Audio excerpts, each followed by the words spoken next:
Bonjour tout le monde. Alors aujourd'hui, on se retrouve sur ma chaîne YouTube pour une nouvelle vidéo parce que j'avais envie de parler avec toi de la sexualité, à nouveau. J'avais fait il y a 2 ans, lorsque j'étais au Brésil, une vidéo pour parler de ce vaste sujet en fait, et dans laquelle j'évoquais mes perceptions qui avaient pu évoluer et changer lors de mon voyage au Brésil et le fait que finalement le fait d'être dans un pays étranger et d'être au contact de coutumes et d'habitudes qui sont différentes des miennes, ça m'avait permis finalement de redécouvrir ce qui était juste pour moi, notamment par rapport à l'attraction, au polyamour, etc. Bon, je n'ai pas forcément trop abordé cette question-là dans ma dernière vidéo, mais ça pourrait être intéressant d'en faire un sujet en fait, parce que... Voilà, alors pourquoi est-ce que je suis venue te parler de ça Lorsqu'on parle de spiritualité ou de pleine conscience ou de mettre de la conscience dans sa vie, on va souvent appréhender par exemple ce sujet-là via la nourriture. Par exemple, manger plus consciemment, choisir les aliments qu'on veut mettre dans son corps. Ça peut être aussi par exemple par rapport à son travail. Est-ce qu'on est épanoui dans son travail? Est-ce que ça nous convient? Dans nos relations amicales aussi. Est-ce que je nourris des liens amicaux qui sont bons pour moi? Et finalement, j'ai l'impression qu'il y a peu de choses par rapport à la sexualité.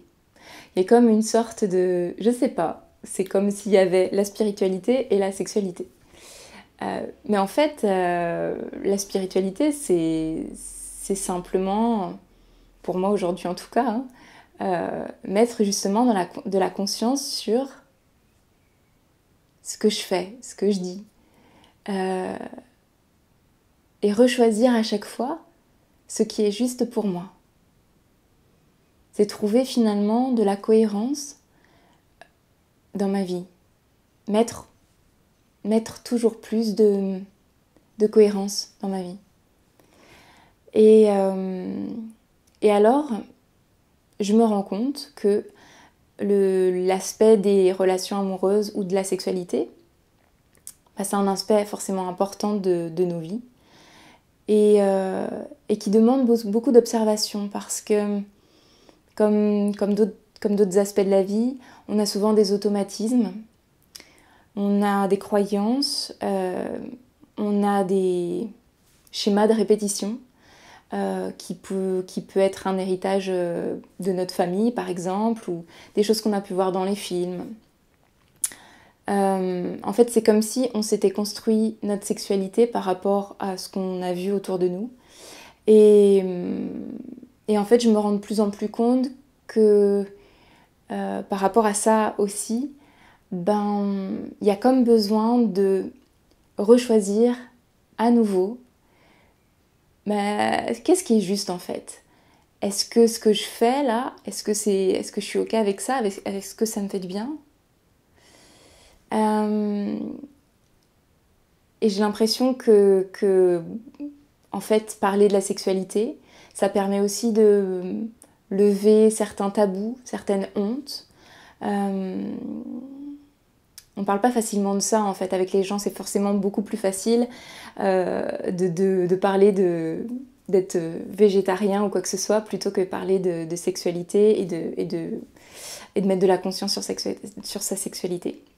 Et donc c'est pour ça que je suis venue parler de ça avec toi aujourd'hui. Et ce qui m'apparaît en tout cas aujourd'hui assez fondamental, c'est donc pour revenir à ce qui est juste pour moi dans ma sexualité, ça commence justement par avoir une sexualité solo, une sexualité avec soi-même. Et ça, c'est aussi quelque chose que j'ai assez déconstruit au fur et à mesure des années. C'est que j'ai toujours cru que finalement, avoir une sexualité, c'était avoir une sexualité avec un partenaire. et que si j'étais célibataire ou si j'avais pas de partenaire sexuel, j'avais pas de sexualité.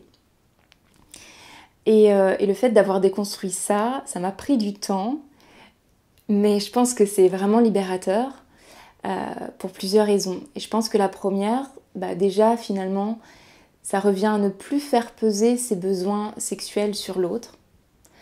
Et je pense que même lorsqu'on est en relation de couple, c'est vachement important.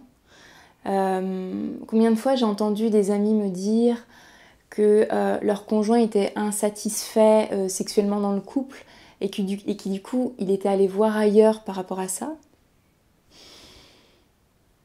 Et pourquoi aller voir ailleurs et pas se masturber davantage seul, en fait, prendre du plaisir solo. C'est pas parce que notre partenaire il a pas envie que du coup on a besoin d'aller chercher un autre partenaire.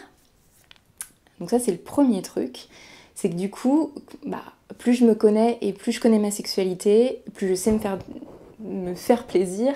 Et du coup, moi j'ai besoin d'aller chercher un partenaire à l'extérieur ou moi j'ai besoin non plus que du coup ça soit mon partenaire qui me fasse avoir du plaisir ou avoir un orgasme, tout ça.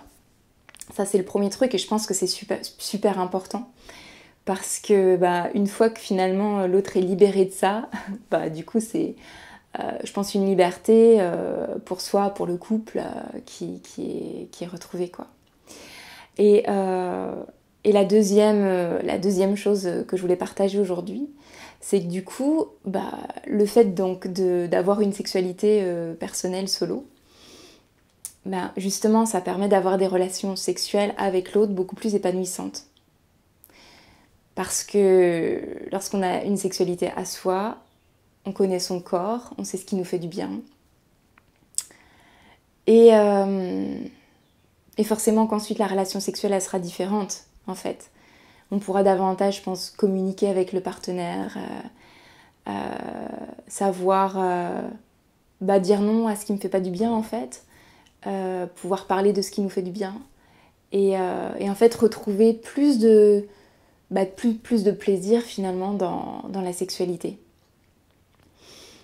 Et par rapport justement à cette sexualité solo, j'avais envie d'aborder un peu les supports masturbatoires parce que dans ma dernière vidéo, j'ai eu un commentaire qui parlait des différents sites pornographiques qui existaient et des conséquences par rapport à ça. Et c'est sûr que en fait, lorsqu'on se masturbe seul, sans support, ou en tout cas, avec quelque chose qui nous fait du bien, on est vachement plus à l'écoute de nos sensations corporelles.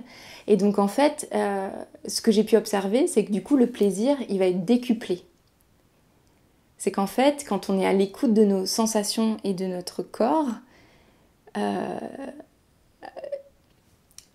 comment expliquer ça ? En fait, c'est comme manger devant un film télévisé.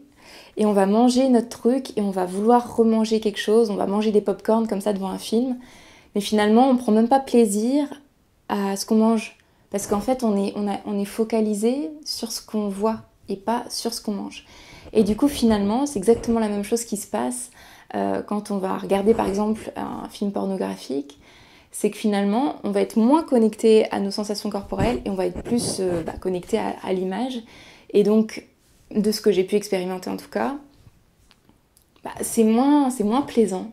Et parfois même, ça peut laisser une sensation un peu de vide, un peu de quelque chose qui n'est pas forcément bon en fait à l'intérieur.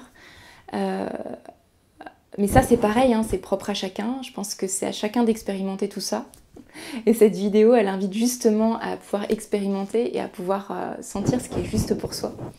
Mais en tout cas, voilà, moi c'est ce que j'ai pu observer, c'est que du coup, en allant voir ce qui était juste pour moi et aussi en choisissant du coup des supports masturbatoires ou non, ça peut passer aussi du coup par l'achat de sextoys. Maintenant c'est assez démocratisé et il y a quelques temps, moi j'avais pas forcément non plus une bonne vision de ça et puis finalement j'ai appris petit à petit en fait j'ai compris simplement que c'était en fait un objet de plaisir. Donc pourquoi s'en priver? Et je pense que du coup ça peut aussi passer par ça, apprendre à connaître sa sexualité et simplement voir ce qui est bon pour nous. Je pense que c'est le plus important. Donc voilà, c'était le sujet de cette vidéo et lors de la prochaine vidéo, on abordera le sujet du polyamour. Je pense que c'est un sujet super important. Merci à toi d'avoir visionné cette vidéo.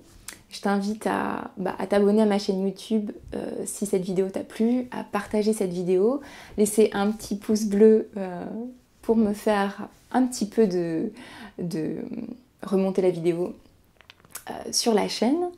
Et voilà, je te dis à tout bientôt. Salut!